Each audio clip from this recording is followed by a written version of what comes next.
High court తీర్పుపై న్యాయ నిపుణులతో రాష్ట్ర ఎన్నికల సంఘం చర్చిస్తోంది. ఎన్నికల ప్రక్రియలో జోక్యం చేసుకోలేదని ఉత్తర్వుల్లో పేర్కొనడంపై సమాలోచనలు చేస్తోంది. మరింత సమాచారం మా ప్రతినిధి నగేష్ చారిని అడిగి తెలుసుకుందాం. నగేష్, న్యాయ నిపుణులతో ఎస్ఈసీ ఏం చర్చిస్తోంది?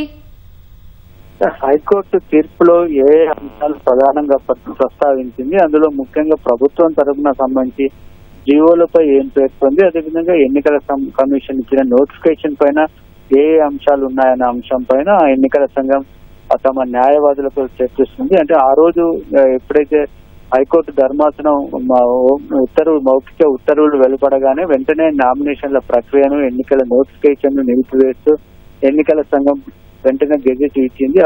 అప్పటికే ప్రారంభమైన నామినేషన్ల ప్రక్రియను కూడా నిలిపివేస్తూ దానికి సంబంధించిన గెజెట్ ఉత్తర్వులు జారీ చేసింది. అయితే నిన్న అర్ధరాత్రి తర్వాత వాటికి సంబంధించిన ఉత్తర్వుల ప్రతులు అందడంతో లిఖిత పూర్వకంగా అందులో ఏం ప్రస్తావించారు, ఏ ఏ అంశాలు ఉన్నాయనే అంశం పైన న్యాయ నిపుణులు చర్చిస్తున్నారు. ప్రధానంగా అంటే ఎన్నికల నోటిఫికేషన్ ను నిలిపివేసినప్పటికీ ప్రధానంగా జీవో 9/9/41/42 అంటే బీసీలకు 42% రిజర్వేషన్లు ఇస్తున్న జీవో, ఆ జీవో ఆధారంగా రిజర్వేషన్లు ఖరారు చేస్తూ ఇచ్చిన పంచాయతీరాజ్ శాఖ జారీ చేసిన 41/42 పైన స్టే ఇచ్చింది. అదేవిధంగా వాటికి 42% రిజర్వేషన్లు ఇస్తూ ఇచ్చిన నోటిఫికేషన్ ను కూడా నిలిపివేసిన హైకోర్టు దానికి సంబంధించి అయితే పాత రిజర్వేషన్ల ప్రకారం ఎన్నికల ప్రక్రియను కొనసాగించుకోవచ్చునని, అందులో తమకు ఎలాంటి ఆ ప్రక్రియలో తాము జోక్యం చేసుకోలేదని కూడా హైకోర్టు వ్యాఖ్యానించిన నేపథ్యంలో ఇప్పుడు పాత రిజర్వేషన్ల ప్రకారం ముందుకెళ్లే విధంగా ప్రభుత్వానికి లేఖ రాయాలా, లేక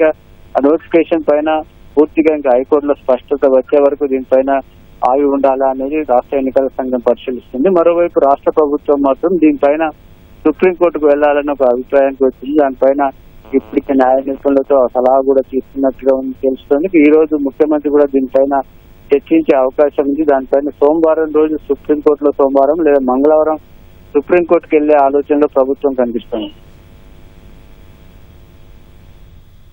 ధన్యవాదాలు నగేష్ చారి.